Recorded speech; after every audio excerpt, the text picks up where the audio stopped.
Hey guys, welcome back to Castle Wall. Oh, I got Tiny Castle, the other one's up there.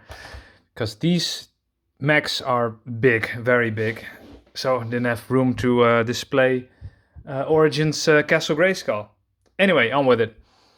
What I've been doing is, continue printing, of course. Working on this guy, the Invid Commander. Well, this is how it looks completed. Something else that will be next. This is the Invid Commander. It's a little bit shorter than the Invid Shock Trooper. I could have made it bigger, maybe a little bit bigger on my own printer. If I print it externally, I can print it 3 times its size. But I wanted to be able to do it myself, so here it is. Basic articulation, of course, and it does house a pilot, which is actually the Robotech Master's Terminator. Put him back in. He has his rifle. Put you back where you belong. Well, he doesn't actually belong here because he's from the second. Well, she's from the second saga, and Invid are from the third saga of Robotech. So there we go. The Invid Commander. A bit more of a size comparison to the Shock Trooper. Shock Troopers are very big. And recently I also made the Invid Soldier. Well, I wanted to make a generic soldier for the bad guys. And then I actually realized that the Invid had standard soldiers. Totally forgot about them. They're about the same height as a human. I think they're a little bit bigger than a human, so I also made them bigger than a human.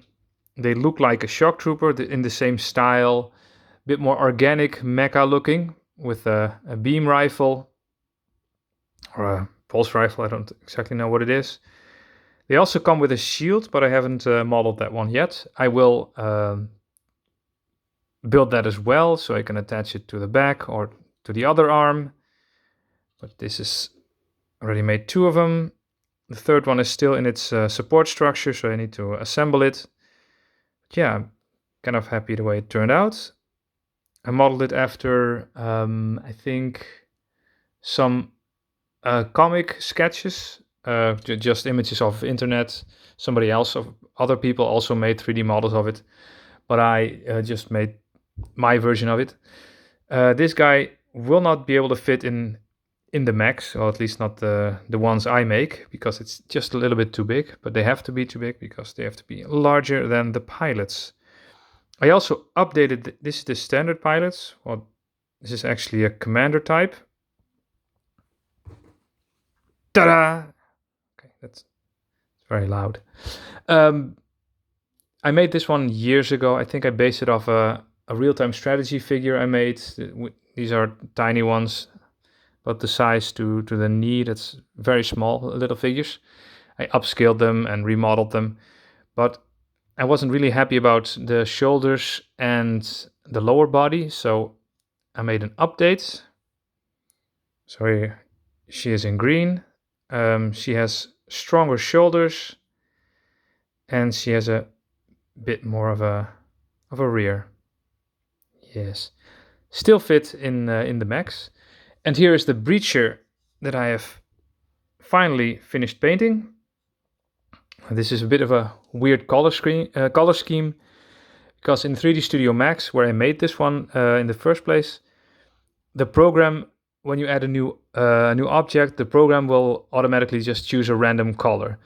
So I modeled all the parts, and then I looked at it, and it was purple arms, dark green torso, and somewhat of a brown whitish legs. And I thought, it doesn't look too bad. Actually, I kind of like it. I wouldn't go for this color scheme normally, so I thought let's stick with that. I still needed to do something on the weapons, and first I thought, well, black, because, well, black weapons, black barrels. I did actually paint them black, and I wasn't satisfied with it. The whole color scheme was a little bit too muted, and then I looked at the other Tycho Battletech robots, battle mechs, and they have, well, you can see here on the Thor, He has that grass green over here, and it's a bit more prominent in the others. Well, let's take it. Yeah, you guys know.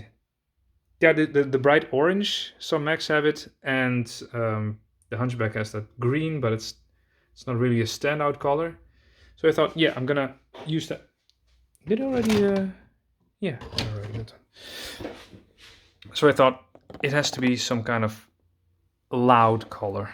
So I went for the orange, and yeah, happy the way it turned out. I still need to varnish this guy because it looks too matte, and it also needs that protection layer. And if it has that varnish over it, it also shines a bit more and gives it a bit more that toy look. Now for the Invid Commander, I'm not sure how I'm gonna paint him. I think I'm gonna go for purple, like the Shock Trooper, as the base color. The secondary color is, I think, going to be grass green, and for the detail, orange or yellow. For the eyes, I think the eye needs to be red. But if I find any other details, it's probably going to be yellow or orange. And for these guys, the Shock Troopers, the Invid Soldiers, I think it's going to be dark blue and sky blue with the red detail. Maybe black fingers. This one has teal fingers. I don't exactly know what they had in the cartoon. Yeah, anyway, that's it. Still busy with the building. I'm going to paint this guy at some point, so I'm going to need to print another one to display.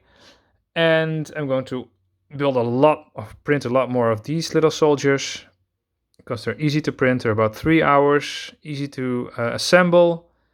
And I'm going to paint one very soon to see if that goes well. That's it for this video. See you all again next time, and well, have a good day. Bye!